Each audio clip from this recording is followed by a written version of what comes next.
Right now at 6, Madeline Kingsbury's family on the stand at Adam Fravel's murder trial. And New Glarus Brewing Company is breaking ground on a facility expansion. We're watching WKBT La Crosse. This is News 8 Now at 6. Good evening, everyone, and thanks for joining us for News 8 Now at 6. I'm Ken Kozarowski. And I'm Emily Brown.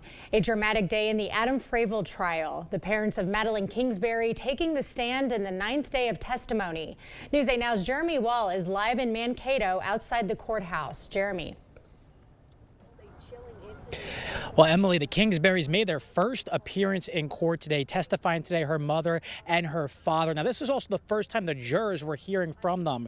Her father, David, testified he saw changes in his daughter's relationship. He says he advised her to file a police report after Fravel allegedly choked her and referenced Gabby Petito. But he also testified that he never saw any physical bruises on her during her time with Fravel. David also said that the couple planned to separate a week before she went missing. Also on the stand today, Kingsbury's ex-boyfriend, Spencer Sullivan, who told jurors he and Madeline were friends in college and started dating in 2021 when they matched on Tinder. They stopped dating in December 2021 so Kingsbury could allegedly work on things with Fravel, but the pair picked up their relationship again in summer of 2020. Sullivan says he last saw her the day before she went missing. Now, the trial resumes again tomorrow, but the witnesses who will be testifying have not been disclosed. For now, reporting in Mankato, Jeremy Wall, News 8 Now. Okay, thank you, Jeremy. 32 years in prison. That's the sentence for the man convicted of a La Crosse drive-by shooting. DeAndrew Grant was sentenced today for the June 2023 shooting on La Crosse's 3rd Street. Grant is guilty of opening fire on a group of people outside Polito's Pizza and injuring 6. Grant had faced 29 felonies but took a plea deal in September. An arraignment is set for the teen accused of killing 10-year-old Lily Peters in April. The defendant, identified in court records with the initials CPB, will be arraigned in Chippewa County Court December 16th. The now 16-year-old faces first-degree intentional homicide, first-degree sexual assault, and first-degree child sexual assault. He was 14 at the time of Peters' death. The Wisconsin Court of Appeals ruled in September that the case will be tried in adult court. A multi-vehicle crash on Highway 12 is still being investigated. Altoona police responded to it. 7 people were hurt. It happened yesterday near Highway 53.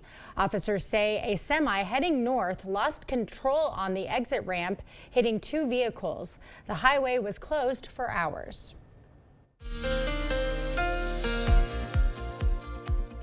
Well, we definitely have a warm day for both locations. Record-setting temperatures at both Eau Claire and La Crosse got back up into the 80s with that wind, too. So definitely warm. And it's going to be a warm evening for both locations and just increasing clouds. The wind also is beginning to die down just a little bit, but still breezy out there. Look at that, 76 still at 10 p.m. for La Crosse. And then as we go on to Eau Claire, same story, 76 at 10 p.m. We're looking at cloud cover, just high cloud cover remaining dry. The wind will be the only factor this evening, otherwise warm conditions. Temperatures, these are the wind speeds actually right now. We do have some gusty winds, especially to the west and northeast Iowa. Overall 10 to 15 in some of those areas out to the west, 15 to 20. They are starting to drop off a little bit, but we still got the wind advisory for southwest Wisconsin and going into northeast Iowa until we get to about 10 p.m. with gusts up to 45. They will dry down just a little bit overnight, but it'll still be breezy. But look at these overnight lows. They are not going to go far below 70. In some places, they'll stay into the 70s. And take a look at that because that's likely going to be your high for tomorrow because the temperatures are going to be on a tumble all the way through Thursday. We'll track the temps there, the winds, and more importantly, the rain that's going to be coming and how much. We'll get it a bit later in the broadcast. Sounds like a plan. Thanks, Greg. Congressman Mark Pocan joined former Republican Congressman Reed Ribble today to discuss the Democracy First Pledge. It's a vow to accept the election results next week, regardless of the outcome. They made the pledge to show that American democracy relies on faith in the system. Ribble says that a lot of poll workers are trustworthy community volunteers and possibly one's neighbors.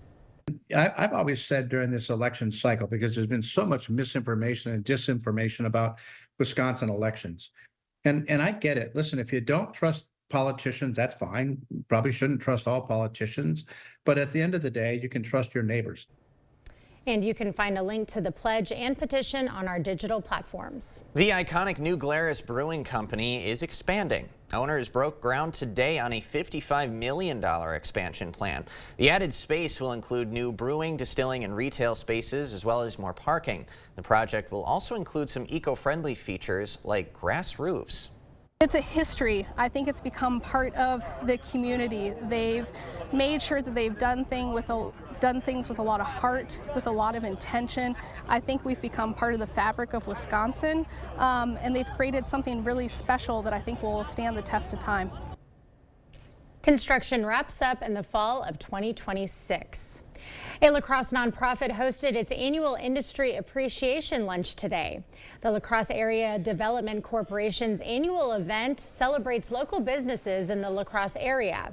Over 170 businesses and community leaders were in attendance.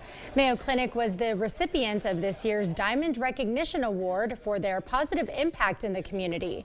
United States para-archer Lucas Harrow gave keynote remarks. His message, the mind is often your biggest disability. Don't put constraints on yourself. Anything that you believe you can do with enough hard work, effort, and patience is attainable. I never thought I'd be doing what I'm doing. I didn't have that mindset 11 years ago, but I sure do now. Harrow was paralyzed from the waist down after a diving accident in 2013. He hopes to participate in the 2028 Paralympics. The search continues. A federal manhunt is underway after several ballot boxes were set on fire in the Pacific Northwest.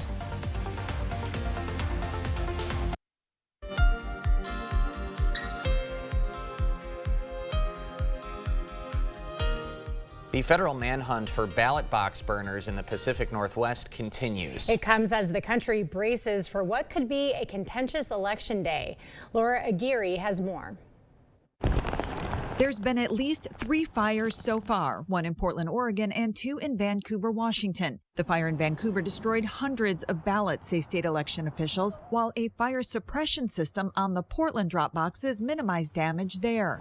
Investigators found incendiary devices that they say connect the fires in both states. And they're looking for this suspect vehicle, an early 2000s dark-colored Volvo sedan with an unknown tag number and missing front plate. City and election officials in both Portland and Vancouver say they're bumping up police patrols and enhancing security around their ballot boxes going forward. Some states, like Nevada, are touting new technology to better protect the process. Every mail ballot has an individual tracker barcode on it. Poll worker safety also a high priority. We passed the Election Protector Bill, which made it a felony to harass or intimidate election workers. Arizona has invested millions of dollars into securing its tabulation centers. We have added new fencing, badging, taken other measures to make sure that everyone is safe and they can focus on their important jobs. A job already underway with millions of people voting early in most states. So get in your vote now and then just have a seat on election night and watch the returns come in. I'm Laura Aguirre reporting. The FBI is running a separate investigation into the matter. A spokesperson in Vancouver said election officials are asking anyone who may have placed a ballot in that city's damaged ballot boxes to contact them to check the status of their vote. Well, it's not a trick. This street is getting smaller for Halloween. We'll tell you which one just ahead. And we're looking definitely at some wet conditions, but much needed rainfall as we've been dry for a long time. We'll track out when the rain comes, how much, and what the temperatures look like going for the rest of the week. That all coming up on your First Warn Weather Update after the break. You're watching News 8 Now. Expect more. There could be less chocolate candy this Halloween. Yeah, higher costs for sugar and cocoa have boosted chocolate prices. So confectioners are getting creative for Halloween. In some cases, they're combining chocolate and non-chocolate items in variety bags and making treats a little smaller. Oh boy. Shrinkflation. I don't like it. Well, we're going to be in for a bit of a treat here this week. We're dropping in temps and we do have some rain coming on our way, which is good news for a lot of people, Greg.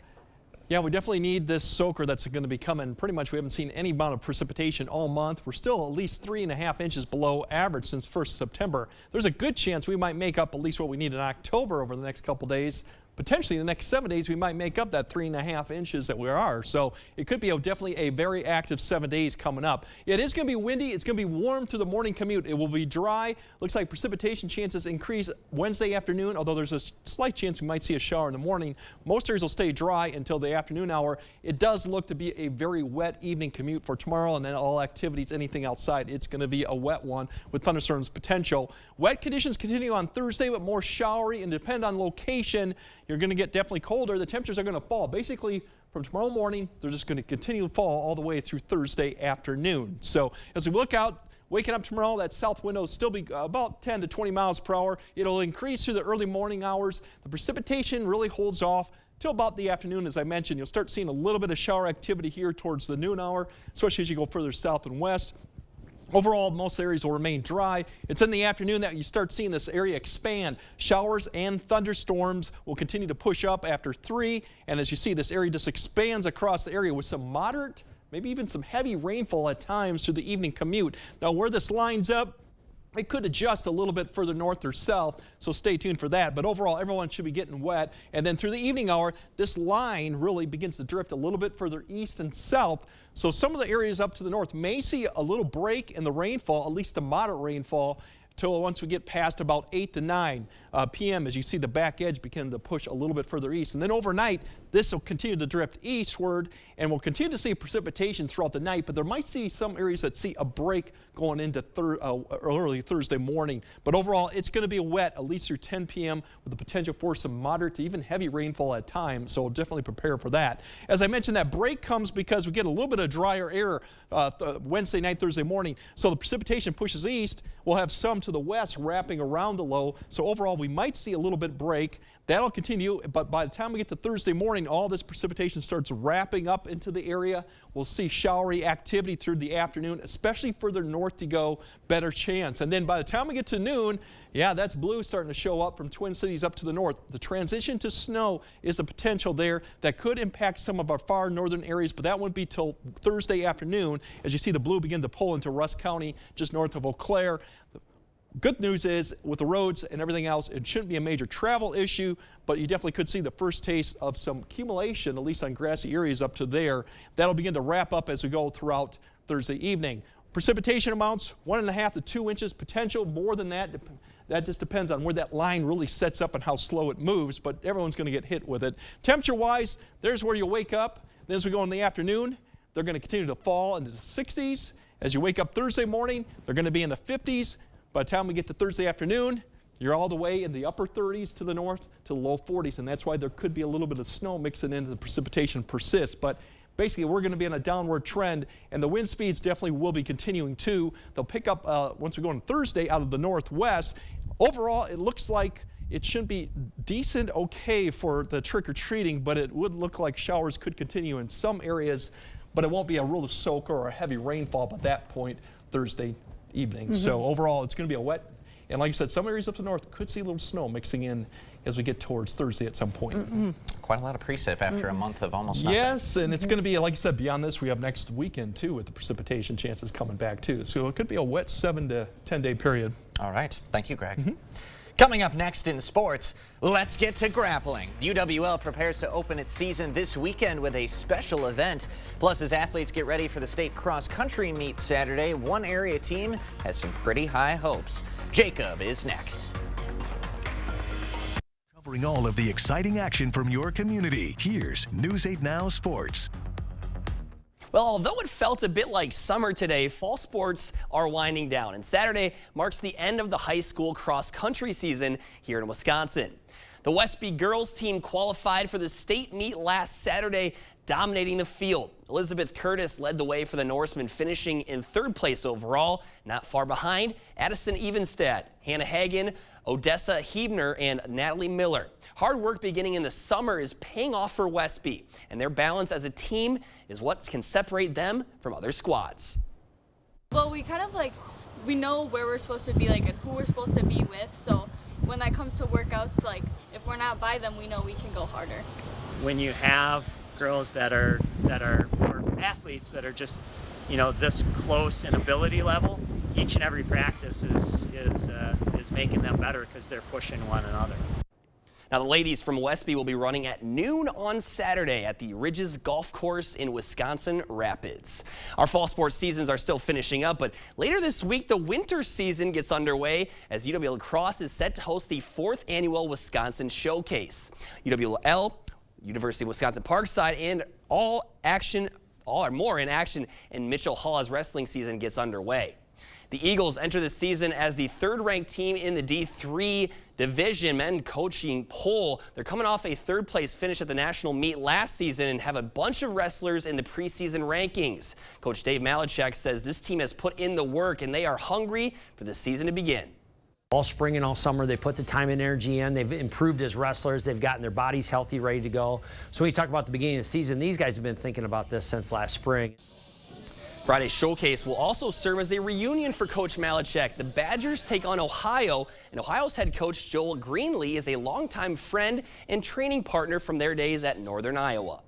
Just a great man that I look up to, a great mentor, a good friend. He's always there for a good laugh. I call him a ton about asking coaching questions. So it's really special when I was working with Bono, the Wisconsin coach, and trying to find somebody who Bono wanted to wrestle, and then trying to find somebody to come in. And I reached out to Greenlee right away, and he's like, yes, let's do it. I want to come back. The event is set to start at 7 o'clock on Friday. UWL will take on Cornell College. Parkside faces Maryville, and the Badgers are up against Ohio. How cool is that? Different divisions, 1, 2, and 3, all in attendance. That's pretty special. Yeah, it really speaks to the program that Dave has put together at UWL to be in that conversation and have Wisconsin be like, yeah, we're going to come over to Mitchell Hall. How about that? Everyone's coming to lacrosse. It's awesome. It's the place to be for wrestling. It is. Politically, sports-wise, everyone's coming here. Oh, yeah. Okay, we'll have another look at your forecast right after this. All right, rain chances really ramp up towards the afternoon time frame. Otherwise, the morning will be warm, kind of windy, and then just gets wet for the evening and Wednesday night. Much cooler on Thursday. Dry finally Friday, but more rain potentially by the end of the weekend as we turn those clocks back an hour. Oh my gosh, that's right. It is. We have too much to take in. Thanks for joining us at 6. We'll see you at 10.